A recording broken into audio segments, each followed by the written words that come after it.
So, dito na kami sa deck ng Jontog. At si Jill,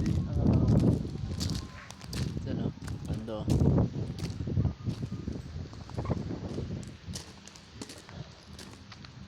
So kami hardball doon, no. Doon pa rin, oh, pwedeng mag-relax sa may, sa taas. So, try natin umakyat.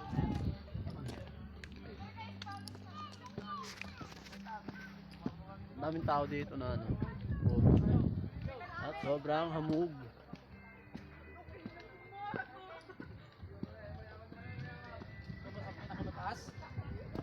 Ito muna tayo, pre.